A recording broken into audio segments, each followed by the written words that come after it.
오늘 보실 말씀은 사도행전 17장 16절부터 34절까지 신약성경 217쪽입니다. 제가 읽겠습니다. 바울이 아덴에서 그들을 기다리다가 그 성에 우상이 가득한 것을 보고 마음에 격분하여 회당에서는 유대인과 경건한 사람들과 또 장터에서는 날마다 만나는 사람들과 변론하니 어떤 에피쿠로스와 스토아 철학자들도 바울과 쟁론할세 어떤 사람은 이르되 이 말쟁이가 무슨 말을 하고자 하느냐 하고 어떤 사람은 이르되 이방 신들을 전하는 사람인가 보다 하니 이는 바울이 예수와 부활을 전하기 때문이로라. 그를 붙들어 아레오바고로 가며 말하기를 내가 말하는 이 새로운 가르침이 무엇인지 우리가 알 수 있겠느냐. 내가 어떤 이상한 것을 우리 귀에 들려주니 그 무슨 뜻인지 알고자 하노라 하니 모든 아덴 사람과 거기서 나그네 된 외국인들이 가장 새로운 것을 말하고 듣는 것 이외에는 달리 시간을 쓰지 않음이더라. 바울이 아레오바고 가운데 서서 말하되 아덴 사람들아 너희를 보니 범사의 중교심이 많도다. 내가 두루 다니며 너희가 위하는 것들을 보다가 알지 못하는 신에게라고 새긴 단도 보았으니 그런즉 너희가 알지 못하고 위하는 그것을 내가 너희에게 알게 하리라. 우주와 그 가운데 있는 만물을 지으신 하나님께서는 천지의 주제이시니 손으로 지은 전에 계시지 아니하시고 또 무엇이 부족한 것처럼 사람의 손으로 섬김을 받으시는 것이 아니니 이는 만민에게 생명과 호흡과 만물을 친히 주시는 이심이라. 인류의 모든 족속을 한 혈통으로 만드사 온 땅에 살게 하시고 그들의 연대를 정하시며 거주의 경계를 한정하셨으니 이는 사람으로 혹 하나님을 더듬어 찾아 발견하게 하려 하심이로되 그는 우리 각 사람에게서 멀리 계시지 아니하도다. 우리가 그를 힘입어 살며 기동하며 존재하느니라. 너희 시인 중 어떤 사람들의 말과 같이 우리가 그의 소생이라 하니 이와 같이 하나님의 소생이 되었은즉 하나님을 금이나 은이나 돌에다 사람의 기술과 고안으로 새긴 것들과 같이 여길 것이 아니니라. 알지 못하던 시대에는 하나님이 간과하셨거니와 이제는 어디든지 사람에게 다 명하사 회개하라 하셨으니 이는 정하신 사람으로 하여금 천하를 공의로 심판할 날을 작정하시고 이에 그를 죽은 자 가운데서 다시 살리신 것으로 모든 사람에게 믿을 만한 증거를 주셨음이니라 하니라.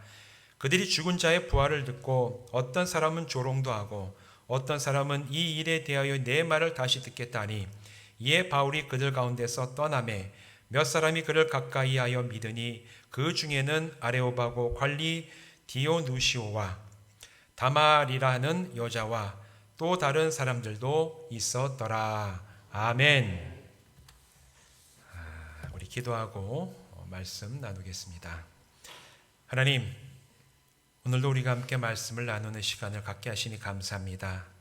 이제 이 말씀을 전할 때 성령님 이곳에 임하여 주셔서 전하는 자와 듣는 자 모두가 말씀 가운데 하나가 되게 하시고 성령님 또 우리에게 지혜로 조명하여 주셔서 이 말씀이 우리 영혼에 새겨지고 이 시대를 살아나가는 영적인 지혜와 지표와 능력이 되게 하여 주시옵소서. 예수님의 이름으로 간절히 축복하며 기도하옵나이다. 아멘. 오늘 이곳에 또 온라인으로 동일한 시간에 함께 모여서 예배하는 모든 분들 주님의 이름으로 축복합니다. 오늘 이 시간에는 복음을 전하기 위해서 이 시대에 특별히 우리가 복음을 전하기 위해서 필요한 것이 무엇인가에 대해서 오늘 사도행전 17장의 본문 말씀을 가지고 우리 살펴보는 시간 갖도록 하겠습니다. 예수님께서 부활하시고 난 다음에 하늘로 승천하셨습니다. 부활하시고 나서 40일을 제자들과 함께 동행하시다가 이제 사도행전 1장으로 넘어오면 예수님이 제자들과 계속 계시지 아니하시고 하늘로 올라가시면서 승천하시면서 제자들에게 마지막 가장 중요한 사명과 같은 그런 말씀을 남겨놓으셨어요. 우리가 잘 아는 말씀인데 사도행전 1장 8절이 바로 그 예수님의 마지막 말씀을 기록하고 있습니다. 뭐라고 기록되어 있느냐? 오직 성령이 너에게 임하시면 너희가 권능을 받고 예루살렘과 온 유대와 사마리아와 땅끝까지 이르러 내 증인이 되리라. 이렇게 예수님께서 말씀하시고 하늘에 올라가신 이후에 제자들은 예수님의 말씀을 따라서 예루살렘에 있는 마가의 다락방에 모여서 그들이 열흘간 열심히 기도를 했어요.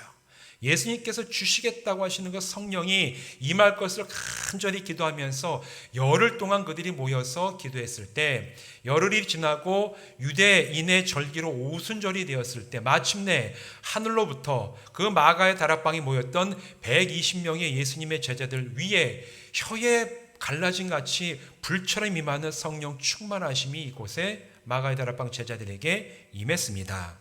그리고 성령의 불세례를 받은 제자들은 이후에 예수님의 말씀을 따라서 복음을 전하는 증인으로 세상에 나갔는데, 단지 그냥 그들 주위에 나간 것이 아니라 예루살렘에서부터 사마리아와 때로는 그리스와 로마와 스페인과 유럽 전역으로 그들이 흩어져서 예수님이 그리스도시고 예수님이 부활하신 주님이시라는 걸 전하는, 정말 주님의 말씀처럼 예수의 증인으로 살아가는 놀라운 일을 그들이 행했어요.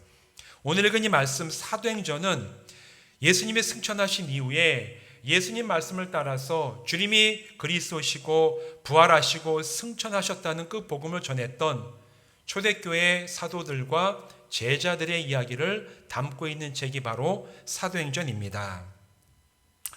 그런데 이 사도행전을 쭉 보면 사도행전에는 베드로와, 대표적으로 복음을 전했던 베드로, 사도 베드로와 사도 바울의 위대한 복음 설교 두 편이 기록이 되어 있습니다. 첫 번째는 사도 베드로가 이제 했던 설교인데, 마가의 다락방에 성령의 임재를 강하게 경험한 후에 그가 예루살렘에 나가서 유대인들을 향해 전했던 설교로 사도행전 2장에 보면 베드로가 전한 설교가 길게 기록이 되어 있어요. 이 사건, 베드로가 이 설교한 사건은 그 베드로의 설교를 듣고 하루에 3,000명이 회개하고 세례를 받은 사건으로도 굉장히 유명하게 기록이 되어 있는 그 사건입니다. 성령 충만을 받은 이 사도 베드로가 나가서 유대인들을 향해 가지고 너희가 배척하고 십자가에 달아 죽였던 바로 그 예수가 우리들이 기다리던 그리스도시다. 그걸 아주 위대하게 설교했을 때 그의 그 설교를 들었던 유대인들 3,000명이나 그날 회개를 하면서 세례를 받고 신자가 되었다. 그렇게 사도행전 2장은 전하고 있어요. 두 번째 설교는 오늘 본문 사도행전 17장에 기록된 사도 바울의 설교입니다. 여기에서 이 사도 바울이 전했던 설교를 했던 곳은 예루살렘이 아니죠.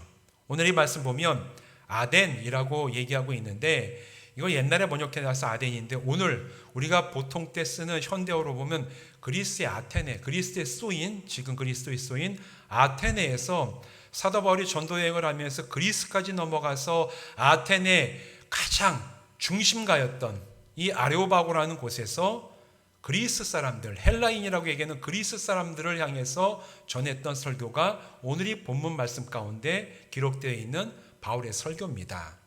그런데 오늘 읽은 이 본문 말씀을 보면 사도 베드로가 예루살렘에서 설교했을 때는 하루에 그 설교를 듣고 3,000명이 회개하는 놀라운 역사가 있었다라고 얘기를 하고 있는데, 오늘 본문 맨 마지막 32절에서 34절을 보면 바울의 설교를 듣고 나서 회심하거나 바울에게 와가지고 정말 그 십자가의 도에 귀의한 사람들이 별로 없어요.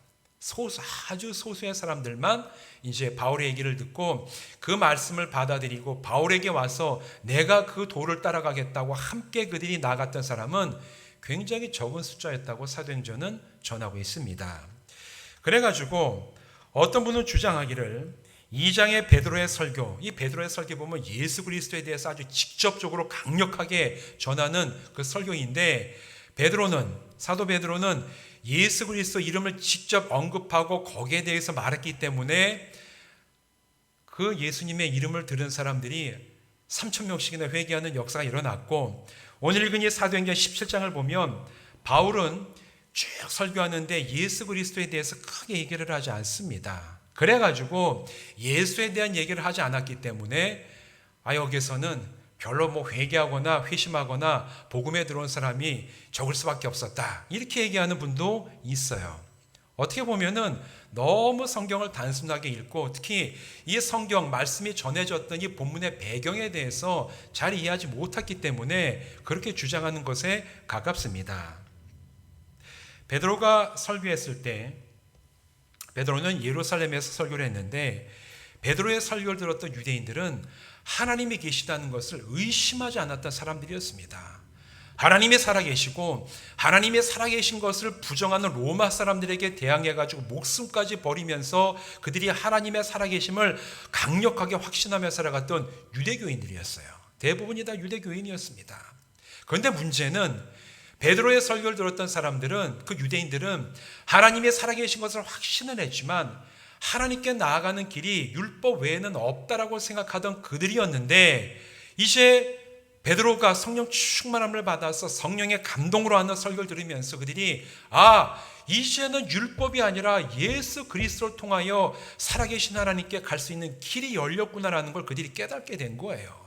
그래서 그들은 하루에 3,000명이나 그랬구나, 우리가 죽였던 예수가 진짜 하나님의 아들이었고 이제 예수를 통해서 나 십자가 복음의 길을 통해서 우리가 그토록 믿고 확신하며 붙잡기 원하는 하나님께로 나갈 수 있는 길이 열렸구나라는 것을 그들이 깨닫고 받아들일 수가 있었던 것입니다. 그래서 하루에 3,000명씩이나 회개하고 놀랍게 이제 복음으로 들어오는 그런 일들이 일어날 수가 있었던 거예요. 물론 이게 사도 베드로의 개인적인 언변이나 아니면 기술 때문이 아니라 성령의 강력하신 역사하심이 있었기 때문이기도 하지만, 먼저는 그들이 하나님을 믿고 있었기 때문이에요. 하나님 살아계시고 하나님 지금도 역사하고 계시는데 거기에 나가는 길을 몰랐던 그들이 그 길을 알게 돼서 받아들이게 된 것입니다. 근데 사도 바울이 설교했던, 이 복음을 전했던 그리스의 아테네는 예루살렘과는 정반대의 그런 상황이었습니다. 우리가 잘 알고 있는 그리스 로마 신화라는 책이 있어요. 초등학생들 되면 다 그 책 읽고 이제 학교에서 논술 얘기하기도 하고 문학 시간에 읽기도 하는데, 그리스 로마 신화 보면 우리가 잘 알고 있는, 만화에도 많이 나오고 여러 가지 이제 신들이 많이 나와요. 제우스, 아폴론, 또 뭐가 있죠? 헤르메스, 이런 여러 가지, 포세이돈, 이런 신들이 이야기 속에 등장한, 우리는 그걸 이야기로 읽지만 이 당시 바울이 복음을 전하던 그 시대에 그리스 사람들은 그 신을 실제로 존재하는 신이라고 믿고 있었어요. 그리고 그 신에게 예배하기 위해서 그리스에 굉장히 찬란한 대리석으로 아주 화려한 신전들을 아주 굉장히 멋지게 쫙 만들어 놨습니다. 여러분 사진에 가시거나 아니면 유럽 여행을 가시면 그리스에 가면 아레오바고라는 장소에 꼭 가요. 오늘 여기서 나오는 아레오바고라는 게 그리스 중심에 길게 올라와 있는 회색 안반지대인데, 거기서 보면 파르테논 신전이 바로 찬란하게 보이는 위치에 딱 정해져 있어요. 옛날 사람이 그렇게 화려하게 신전을 지었던 이유는 그들이 모시는 신이 우리의 이 화려한 신전에 직접 강림해서 우리가 드리는 예배도 받고 이 예배를 통해서 우리에게 복도 준다라고 믿었기 때문에 그렇게 놀라운 미술과 예술적인 감각으로 신전을 지어 놓은 거예요. 근데 그리스 사람들이 가지고 있었던 신과는 다신론입니다. 신이 한두 명이 아니라 굉장히 많습니다. 그래가지고 이들은 바울이 이들에게 얘기했었던 이 세상에 유일하시고 살아계신 분은 단 한 분 하나님이시라는 그 사실을 받아들이기가 굉장히 어려웠던 겁니다. 아니, 신이 제우스도 있고 헤라도 있고 아폴론도 있고 포세이돈도 있고 얼마나 많은데, 아니 이 사람은 와가지고 그런 신들은 다 신이 아니고 오직 단 한 분이신 하나님만이 유일하신 살아계신 신이라고 얘기하는 게 이게 도대체 말이 되냐? 그래가지고 그들은 이 하나님에 대한 것들을 받아들일 수도 없었고, 더 나아가서 하나님의 아들이 예수님이 이 땅에 오셨다는 그 사실은 굉장히 그들에게 낯선 얘기였어요. 그래서 그들이 이 바울의 설교를 들었을 때 도대체 이게 무슨 얘기냐 조롱하기도 하고, 그냥 이방신에 대해서 얘기하는가 보다 하고 그냥 귓등으로 흘려드리기도 하고, 이게 진짜 진리라고 생각하고 나온 사람들은 손가락에 꼽을 정도로 굉장히 소수였다. 그럴 수밖에 없었던 이 배경이 오늘 읽은 이 본문 말씀의 본문의 배경입니다. 그런데 베드로와 바울이 세상을 향해 나아가게 된 이 예수님의 명령, 제가 처음에 말씀드린 것처럼 사도행전 1장 8절의 이 말씀, 너에게 성령이 임하시면 너희가 권능을 받고 예루살렘과 온 유대와 사마리아와 땅 끝까지 이르러 내 증인이 되리라. 이 말씀을 따라서 사도들과 초대교회 성도들이 복음을 전했는데, 예수님의 이 명령은 그 당시 예수님의 말씀을 들었던 제자들뿐만 아니라 예수님을 구원자로 믿고 받아들인 우리들에게도 동일하게 적용되는 말씀인 줄로 믿습니다. 여러분, 동의하십니까? 이 말씀은 2000년 전에 제자들, 예수님의 제자들과 예수님의 제자들의 이야기를 들었던 초대교회 성도들뿐만 아니라 오늘 이 말씀을 읽고 내가 예수 그리스도를 구원자로 받아들이는 모든 그리스도인들에게 예수님께서 동일하게 주시는 영적인 명령이자 사명이라는 거예요. 우리는 여기에 대해서 맞습니다. 저도 동의합니다. 저에게도 주시는 이 말씀입니다. 받아들이는 은혜가 여러분에게 있기를 주님의 이름으로 축원드립니다. 다시 말해서 예수님은 오늘 우리를 구원하시면서 동시에 저와 여러분을 예수님의 증인으로 이 세상에 보내신다는 거예요. 그렇다면 우리가 살아가며 복음을 전해야 될 곳은 베드로가 복음을 전했던 예루살렘과 바울이 복음을 전했던 아테네 이 두 도시 가운데 어디에 더 가까울까? 이것을 알고 거기에 합당하게 우리는 복음 전하는 자격을 갖춰야 되는 거예요. 여러분, 한번 생각해 보십시오. 오늘 우리가 살아가는 이 시대, 우리가 살아가는 이 사회가 베드로가 복음을 전했던 예루살렘의 그 모습과 비슷합니까? 아니면 바울이 복음을 전했던 아테네와 비슷합니까? 네, 말씀 안 하셔도 눈빛으로 저에게 다 말씀을 하시네요. 아테네와 비슷합니다. 아테네랑 비슷하죠. 저는 확신을 합니다. 아테네와 굉장히 비슷해요. 예루살렘과는 굉장히 거리가 멀고 아테네와 훨씬 비슷합니다. 오늘 읽은 이 말씀 16절에 보면 바울이 아테네에 들어가서 들었던 그 느낌에 대해서 얘기를 해요. 뭐라고 얘기하냐면 바울이 아테네에서 그들을 기다리다가 그 성에 우상이 가득한 것을 보고 마음에 격분하여, 마음에 분노가 일어났다는, 이 분노는 뭐 사람을 향한 분노가 아닙니다. 온갖 우상들이 판을 치고 이 우상들이 사람의 영혼을 휘어잡고 그들을 죽을 수밖에 없게 만드는 그 영적인 상황을 보면서 마음에 이 분노가 일어나고 화가 났다는, 어떻게 이런 우상들이 사람을 이렇게 휘어잡고 있는가? 영적인 분노가 바울의 마음속에 일어났다라는 겁니다. 여러분의 마음속에, 저의 마음속에도 이런 영적인 분노가 있어야 됩니다. 사람들을 악한 영이 사로잡고 있는 것을 볼 때 하나님의 진리를 알지 못하는 나의 친구, 나의 가족, 아니면 내가 만나는 관계하는 사람들이 그들이 진리가 아닌 것을 진리처럼 따라가는 모습을 보면 마음속에 안타까움과 그런 사람들을 휘어잡고 있는 악한 영들에 대해서 분노가 있어야 돼요. 그럴 때 진짜 그 사람에게 하나님께서 주신 사명이 놀라운 역사로 일어나게 될 줄로 믿습니다. 바울은 그런 분노가 마음속에 있었다라고 얘기를 합니다. 우상들이 가득하고 하나님을 거부하는 사상과 철학에 유행하는 아테네의 그런 현실 때문에 바울은 굉장히 분노하는 마음이 들었던 거예요. 저 뒤에 에어컨 좀 틀어주시겠습니까? 지금 또 시간 지나니까 더운데요. 여러분, 우리가 살아가는 이 시대도 사실은 굉장히 비슷해요.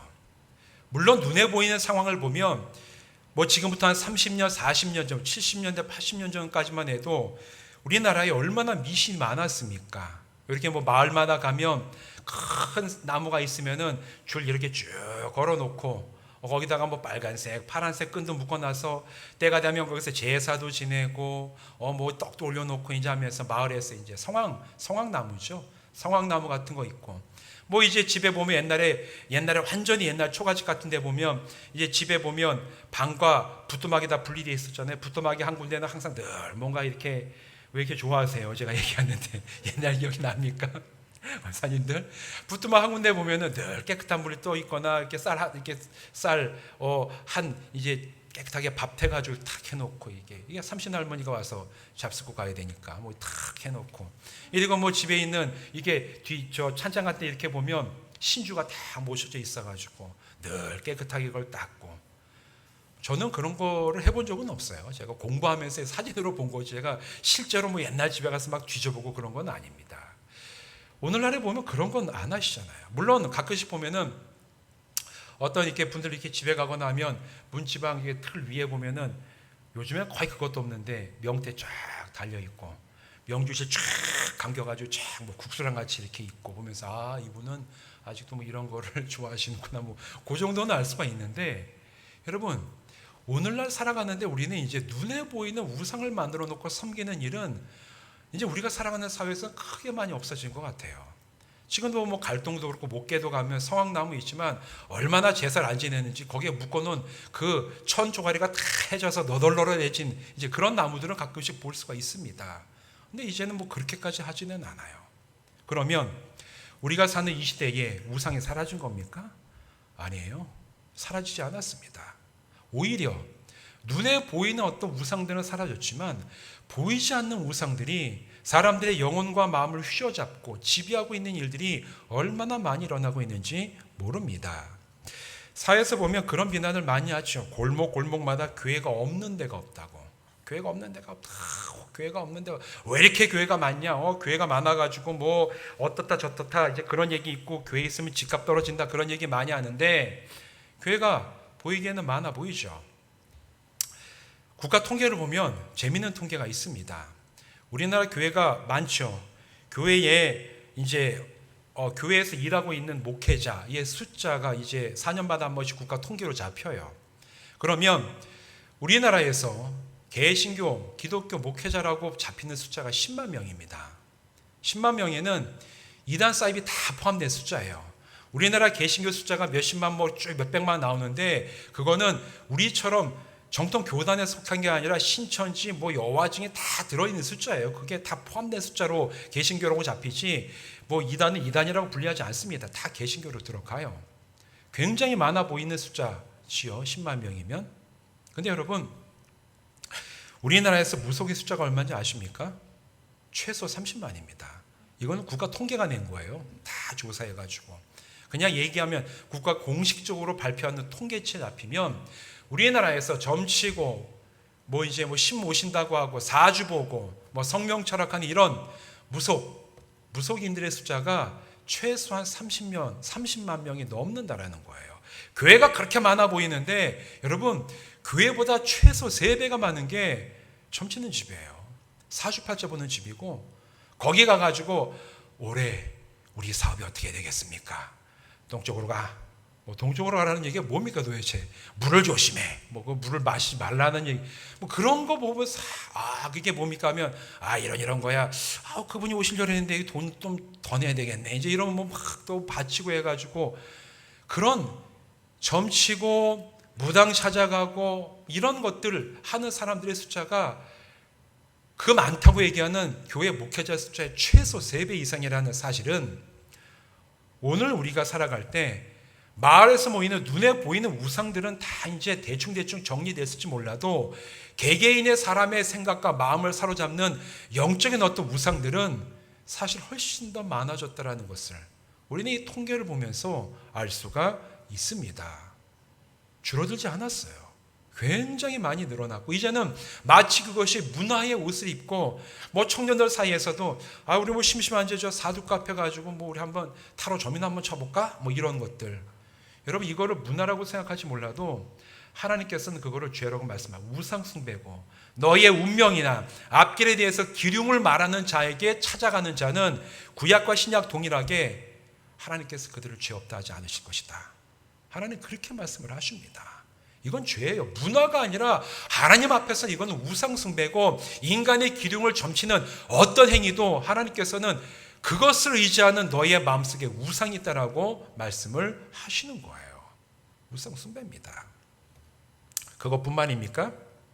여기에 대해서 사람들의 마음과 생각을 사로잡아 우상으로 군림하는 많은 것들이 있습니다. 재물은 모든 인간의 역사를 통틀어서 가장 인기 있는 우상이죠. 돈의 귀신, 돈귀신은 보통 목회자들 사이에서 돈귀신만큼 센 게 없다 얘기하는데, 그냥 귀신들 이런 거는 비교가 안 돼요. 돈에 관계된 어떤 그런 시험에 들면 엄청나게 이게 큰 시험거리가 되는 게 사람의 마음을 휘어잡는 이 돈이라는 우상. 재물 자체는 우상이 아니에요. 그 재물을 사랑하는 그 사람의 마음을 사로잡는 우상은 굉장히 큰 문제를 일으키는 우상입니다. 재물, 인간의 인생의 성공, 인기, 그 다음에 뭐 청년 학생들에게는 학벌, 외모 이런 것들이 마치 구원자가 될 것처럼 사람의 영혼과 생각을 사로잡아서 결국에는 사람의 마음에 우상이 되어 그것에 매여서 살아가게 만든 일들이 오늘날 우리가 살아가는 시대에 적지 않게, 아니 너무나 빈번하고 자주 발견할 수 있는 우상이라는 거예요. 여러분, 이 얘기에 동의하십니까? 그래요. 진짜 이것들이 우상입니다. 만들어 온 우상은 없지만, 줄어들었지만, 눈에 보이지 않는 마음에 숨겨진 우상은 차고 넘치는 시대가 우리가 살아가는 이 시대, 바로 아테네와 같이 어디 가나 우상을 발견할 수 있는 그런 도시와 그런 시대라는 거예요. 우상만 그래요? 사상과 철학 똑같습니다. 하나님을 반대하는 사상과 문화와 철학도 얼마나 광범위하게 퍼져 있습니까? 무신론적인 철학과 사상, 하나님을 부인하는 물질주의, 진화론 등이 현대인의 생활 방식의 기초를 이루고 있어서 중학교만 되면 모든 학생들이 다 진화론을 배웁니다. 그게 사실이고 그걸 부인하면 다 과학적으로 문제 있는 거라고 배우는데, 진화론 자체 문제보다도 진화론을 주장하면서 진화의 결국 그 처음이 하나님의 창조하신 세계가 아니라 신이라는 건 없고 그냥 모든 게 다 자연적으로 원래부터 있었다라고 얘기하는 유일한 물질주의, 그것이 이제 가장 하나님과 반대되는 무신론이 되기 때문에 문제가 되는 거예요. 이 시대는 바울이 복음을 전한 아테네와 너무나 비슷해요. 온갖 우상이 판을 치고 있고 하나님을 거부하는 사상과 철학과 기술들이 이 시대 사람들의 마음을 사로잡고 있습니다. 당연히 복음을 전하고 듣고 회심자를 얻는 것은 굉장히 어려워요. 오늘 같은 상황 속에서 나가서 예수 그리스도 이름만 말한다고 사람들이 회심하는 그런 시대가 아니라는 거예요. 옛날에는 그런 때가 있었습니다.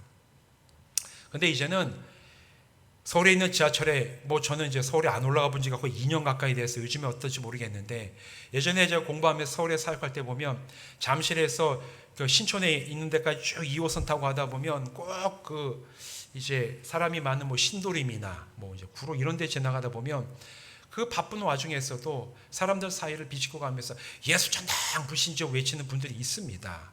그분들이 외치는 게 잘못되지는 않았어요. 그게 성경의 사실이긴 합니다. 그런데 이 시대는 예수 천당 불신자 지옥 외친다고 그걸 듣고 나서 옛날처럼 정말 그렇구나, 베드로가 설교했던 것처럼 그 얘기를 듣고 나서 진짜 우리가 하나님께 나가는데 내가 잘못된 길을 왔구나라고 깨닫고 회개하는 사람이 없다라는 거예요. 이제는 그 얘기 듣는다고 회개하는 시대는 지나갔습니다. 우리는 예루살렘이 아니라 아테네에 살고 있어요. 과연 그러면 우리는 이 아테네에 살면서 어떻게 복음을 전해야 될 것인가? 바울의 설교는 여기에 대해서 굉장히 중요한 방향을 알려줍니다. 오늘 본문에서 바울은 아테네에서 복음을 전하며 무슨 얘기를 하냐면 기독교의 핵심 진리에 대해서 선포를 합니다. 오늘 이 말씀 보면 기독교의 핵심 진리예요. 바울이 얘기하는 것은 정확하게 핵심 진리입니다. 여러분, 흔히 예수에 대해서 전할 때 우리는 흔히 사람들이 듣기 좋아하는 말을 하죠. 예수 믿어봐, 복 받아. 예수 믿으면 병이 나. 원하는 대로 기도도 응답받아. 이런 얘기들을 사실은 전도하면서 많이 얘기를 해요. 예수 믿어봐. 그냥 애들이 잘 돼. 그냥 집이 우리가 그냥 원하는 대로 잘 이루어지는 게 있어. 우리가 기도하면 응답받아. 이런 것들을 가지고 전도를 하는. 왜냐하면 그 얘기를 하는 이유가 사람들이 듣고 싶어하는 얘기이기 때문에 사실 그 얘기를 하는 겁니다. 이 얘기 틀린 얘기는 아니에요. 여러분, 예수 믿고 하나님의 뜻 가운데 살면 복 받습니다. 정말 간절히 기도할 때 하나님의 뜻이 임하시면 죽을 환자들도 살아나는 걸 경우들 많이 봤어요. 그리고 진짜 하나님의 응답을 받으면 우리의 삶이 놀랍게 변화되고 기도하는 대로 응답받는 놀라운 역사도 실제 있습니다. 그걸 부인하면 안 됩니다. 하나님의 역사가 진짜 임해요. 그런데 이것만 전하고 말면 여기에서 문제가 생긴다라는 거예요. 병이 낫고 내가 복받고 하는 일마다 잘 되고 내가 기도하면 응답받는 것들, 이런 것은 기독교만의 유일한 핵심 진리가 아닙니다. 다른 종교도 똑같은 얘기예요. 제가 이런 말씀드리면 항상 하는 얘기, 우리 이웃에 있는 유명한 종교 있다고. 단양에 가면 영춘에 제일 큰 땅을 차지하고 있는 구인사, 제가 몇 달 전에도 우리 세계관 하시는 분이랑 같이 제가 여기서 어디 갈 만한 데가 있냐 그래서 영춘의 구인사를 한번 제가 모시고 갔는데, 가더니만 우리나라에 이런 절이 있었는지 자기 처음 봤다고. 영춘의 구인사 가면 우리가 생각하는 절과 완전히 달라요. 저 오살리에 있는 최자실 기도원과 굉장히 흡사합니다. 절 자체가 엄청 기도 열심히 하고 막 박수치고. 그 절이 우리나라에서 굉장히 큰 절 중에 하나고, 그 절은 자체 고속버스 터미널을 운영하고 있어요. 가보신 분은 아마 보신 적 있을 겁니다. 절 아래 서울, 강남, 부산, 대구, 광주에서 오는 직행 버스가 거기에 있어요. 직행 버스 정류장이 그 절 안에 있습니다. 얼마나 많이 찾아오는지. 거기에서 가면 항상 얘기하는 게 있어요. 제가 그날도 가니까 그 끝에 아주 가파르게 올라가면 끝에 이제 대웅전 같은 이제 그 전이 있는데, 하다가 너무 힘들어서 제가 돌아왔어요. 땀이 너무 나가지고. 어떤 할머님이 저를 보시면서 저희 갔다 왔냐 그러시더라고요. 안 갔는데요. 그랬더니 젊은 사람이 복이 없어. 아주 예. 저기 끝에 가야 그 기도하는 게 응답을 받지. 해가지고 아 예. 저는 다 응답 받았는데요. 이제 제가 그래놓고 왔는데, 거기 가면은 거기에 가가지고 응답, 자기 어떤 개인적인 문제, 건강의 여러 가지 것들 가지고 응답받기 위해서 올라갔는데 3일만 기도하면 응답받는다. 그래서 그 절이 그렇게 커지고, 실제로 응답받은 사람이 많기 때문에 이렇게 그 절이 커진 겁니다. 이 얘기는 뭐냐? 세상 사람들이 듣고 싶어하는 그 얘기만 하고 하나님에 대해서 끝나고 복음이 거기에서 그쳐버린다면, 확률상 더 많이 응답받는 것처럼 보이는 다른 종교가 있다면 그 사람은 결국 거기에 가버리고 맙니다. 다른 종교, 심지어 무당도 똑같은 얘기를 해요. 지성을 들여봐, 응답받아. 정성이 부족해서 그래. 그러나 복음의 능력은 세상 사람들이 듣고 싶어하는 말이 아니라 성경만이 증언하는 기독교의 유일한 진리가 선포될 때, 그때 진짜 복음의 능력이 그 영혼 가운데 임하게 될 줄로 믿습니다. 이게 진리예요. 물론 우리가 얘기하는 것이 맞아요. 세상 사람이 듣고 싶은 얘기도 우리가 신앙생활하면서 충분히 경험을 합니다. 그러나 진짜 복음의 능력은 성경이 증언하고 있는 기독교만의 유일한 진리를 증거할 때 그 진리 가운데 역사하시는 성령님의 임하심으로 인해서 복음의 능력이 드러나게 될 줄로 믿습니다. 바울은 이 본문에서 세 가지 진리를 선포하고 있어요. 첫 번째는 24절과 25절 말씀에 보면, 살아계신 하나님이 온 우주 만물의 창조주가 되시고 인간의 섬김 여부에 상관없이 모든 것의 주인이심을 분명하게 선포하고 있습니다. 고대 헬라인들은 다양한 신들이 등장하는 신화를 믿기에 절대자 하나님이 유일하신 참된 신이심을 받아들이기 힘들었어요. 반대로 오늘날에는 신이 없다는 무신론의 주장 때문에 창조주 하나님이 계심을 인정하지 않습니다. 그러나 구원으로 나가는 시작은 창조주 하나님께서 시퍼렇게 살아계시고 지금도 온 우주 만물을 다스리고 계심을 믿고 받아들일 때 그 사람에게 진짜 구원이 시작되는 줄로 믿습니다. 로마서 1장 20절에 이렇게 얘기하고 있어요. 장세로부터 그의 보이지 아니하는 것들, 곧 그의 영원하신 능력과 신성이 그가 만드신 만물에 분명히 보여 알려졌나니 그러므로 그들이 핑계하지 못할지니라.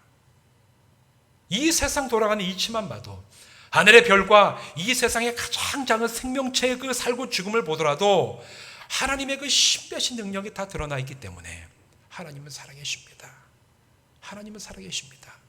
이 진리가 여러분에게 참된 진리가 되기를 주님의 이름으로 축원드립니다. 바울이 선포한 두 번째 진리는 26절과 27절에서 얘기하고 있습니다. 무슨 얘기냐? 사람은 하나님이 지으신 존재이고 하나님을 찾을 수 있도록 하나님은 사람에게서 멀리 계시지 아니하시다라는 얘기를 26절, 27절에서 바울은 헬라인들에게 선포하고 있어요. 여러분, 이 시대의 진화론은 사람을 어떻게 평가하냐 하면 동물 중에 하나로 평가를 합니다. 그냥 모든 동물들이 다 똑같이 진화해 와서 이 세상을 지금 구성하고 있는데, 인간은 사실 본질적으로 다른 동물과 다른 게 하나도 없고 그냥 좀 더 발달돼서 진화된 그 동물에 불과하다.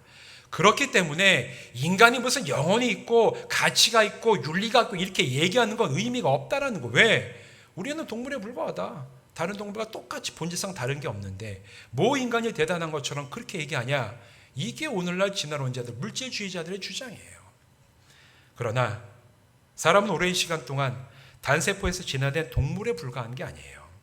하나님의 형상을 닮아 지음받은 존재라고 성경은 증거하고 있습니다.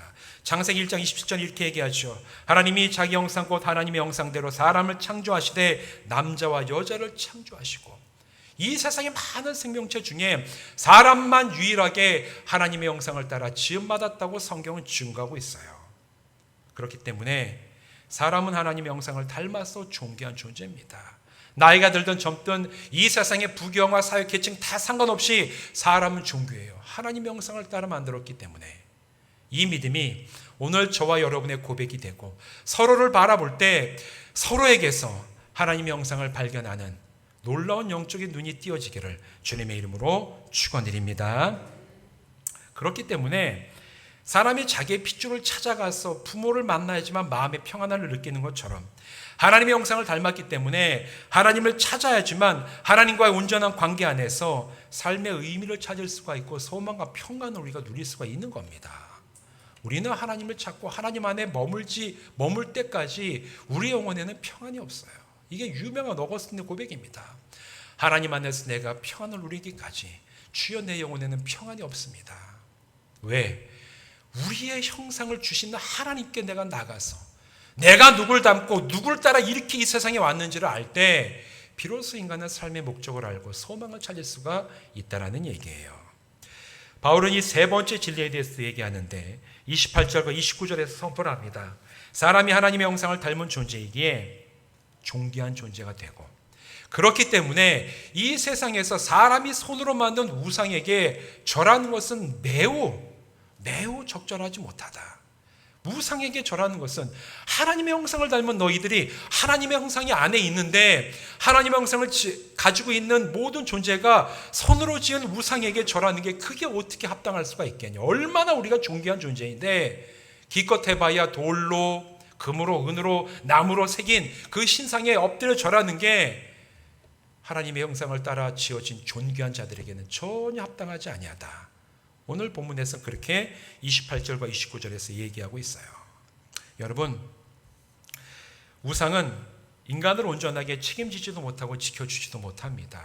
옛날에 깎아 만든 우상도 그랬고, 오늘날 사람의 마음을 사로잡고 있는 돈이나 세상의 성공이나 외모나 학벌이나 그 어떤 것도 사람을 끝까지 안전하고 영원토록 지켜주지 못해요. 우상의 본질은 그럽니다. 잠깐은 뭔가 대단한 걸 줄 수 있을지 몰라도 금방 지나가 버리고 말아요. 영원함이 없어요. 그러나 하나님은 달라요. 다윗은 오늘 시편 139편 7절과 10절에서 이렇게 고백해요.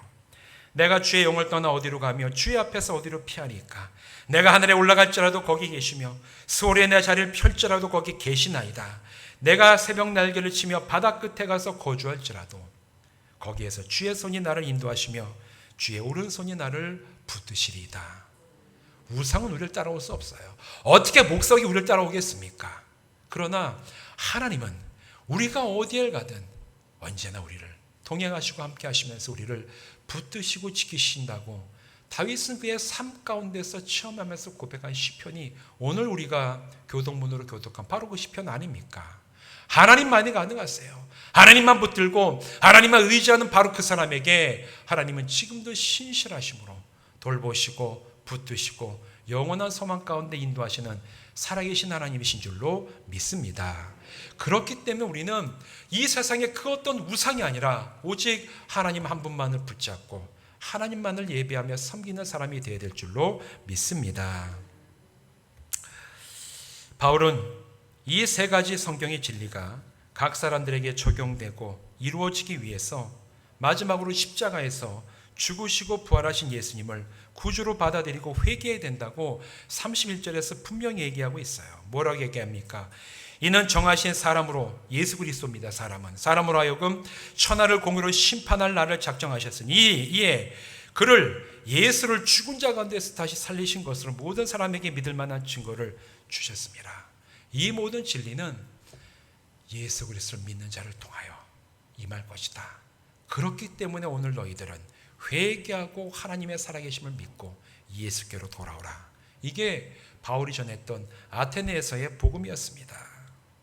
여러분, 오늘 우리도 아테네와 같은 이 시대를 살아가면서 우리가 또한 전해야 될 복음이 될 줄로 믿습니다. 여러분, 이 복음이 강력한 말씀이 되어서 전달되기 위해서 우리에게 꼭 필요한 게 있어요. 뭐냐면 우리가 전하는 이 진리를 우리가 먼저 믿고 체험하고 진실되게 고백해야 된다는 거예요. 히브리서 11장 6절은 이렇게 얘기하죠. 믿음이 없인 하나님을 기쁘시게 하지 못하나니 하나님께 나아가는 자는 반드시 그가 계신 것과 또한 그가 자기를 찾는 자들에게 상 주시는 이심을 믿어야 할지니라. 여러분, 내가 믿지도 못하면서 내가 믿지도 못하고 경험하지 못한 것을 어떻게 내가 확신을 가지고 힘있게 전달할 수가 있겠습니까? 복음을 전할 때 듣는 사람은 복음의 내용보다 전하는 그 사람을 볼 때가 굉장히 많습니다. 이 이야기가 진짜 믿을 만한 이야기인가?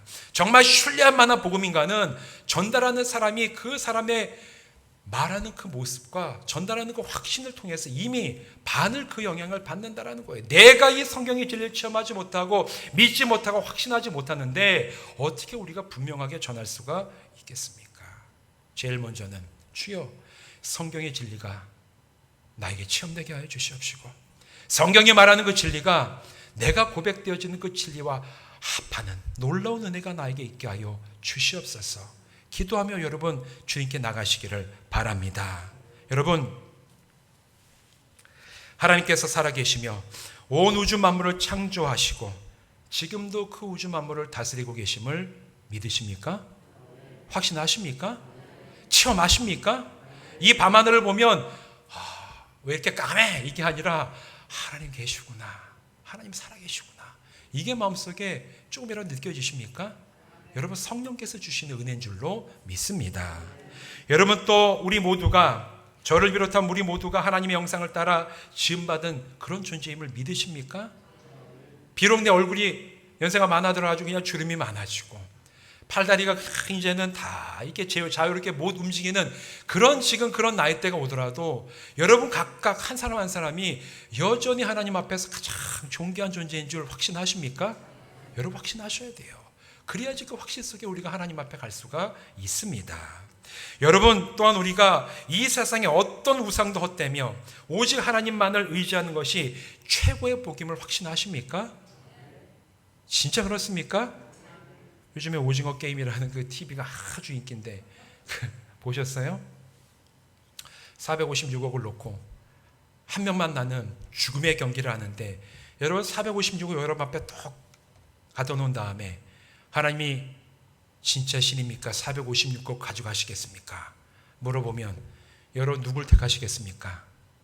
제가 대답 안 할 줄 알았어요. 제가 이렇게 누굴 택하시겠습니까? 456억입니까? 하나님입니까? 이것도 쉬워요. 456억 우리에게 주어질 일이 없기 때문에 저는 하나님 택하죠. 그렇게 얘기하죠. 그럼 제가 다시 한번 여러분께 묻겠습니다. 여러분, 하나님이 살아계시고 내가 하나님의 은혜로 오늘 살아가고 내가 하나님의 그 형상을 닮은 존재이고 예수 그리스도가 나를 위해 이 땅에서 죽으심으로 내가 주님의 은혜를 가지고 하나님 앞에 나아갔다는 이 성경의 진리가 내 목숨보다도 귀해서 내가 이 세상을 떠나는 그때까지 차라리 내가 이 진리를 붙잡을지언정 차라리 제가 목숨을 포기하겠습니다. 이런 고백 하실 수 있으십니까? 있으세요? 주님께서 원하시는 건 바로 그거예요. 우리의 삶에 있는 건 다 지나가요. 그러나 마지막 우리가 이 세상을 떠나는 목숨을 내어놔야 될 때 그때 우리를 흔들리지 아니하고 끝까지 붙잡을 수 있는 진리는 바로 이거라는 거예요. 주여, 주님께서 주신 이 성경의 진리가 너무나 분명한 사실이기에 저는 저의 목숨보다도 이 진리를 붙잡고 나가겠습니다. 이랬기 때문에 초대교회 성도들이 하나님을 위해서 목숨을 버릴 수가 있었던 겁니다. 차라리 내가 죽을지언정 저는 이 진리를 부인할 수 너무나 분명하고 지금도 내 눈에 다 찬란하게 드러나고 있는 이 진리를 어떻게 내가 이걸 부인하고 차라리 그 생명을 유지하겠습니까? 주여, 제가 제 생명을 내어놓고 주의 영광의 나라에 들어가는 그걸 위해서 저는 차라리 생명을 포기하겠습니다. 이게 초대교회 순교자들의 신앙이었고 기독교 역사 2000년을 이어져 내려오게끔 했던 우리 믿음의 선배들의 신앙이었던 건 줄로 믿습니다. 그게 오늘 아테네를 살아가고 있는 우리들에게 똑같이 고백돼야 되는 바로 그 믿음이자 고백이에요. 사랑하는 성도 여러분, 이제는 우리가 가야 될 차례예요. 2000년 전에는 아테네에서 바울이 복음을 전했다면 이제 오늘날에는 아테네와 같은 이 사회 속에서 내 삶의 자리에서 우리가 나가서 복음을 전하고 우리가 처음 했던 하나님에 대해서 얘기해야 될 때가 된 줄로 믿습니다. 우상과 세상의 철학에 유행하는 그 아테네에서 주님을 예수님의 증인으로 섰던 바울처럼 하나님께서 저와 여러분을 보내시고 서게 하는 바로 그 삶의 자리에서, 가정에서, 직장에서, 일터에서, 학교에서 여러분은 그 보냄받은 곳에서 삼일체 하나님의 신실한 증인으로 여러분이 처음한 살아계신 하나님의 그 말씀 늘 전하고 증거하고 그 말씀대로 살아내므로 바울처럼 귀하게 쓰임받는 하나님의 일꾼 되시기를 주님의 이름으로 축원드립니다. 기도하시겠습니다. 감사합니다. 하나님, 바울이 2000년 전에 온갖 우상과 하나님을 거부하는 사상과 철학이 유행하던 아테네에서 그가 복음을 전했던 말씀을 통하여 오늘 우리가 어떻게 복음을 전해야 되는지 방향을 알게 하시니 감사합니다.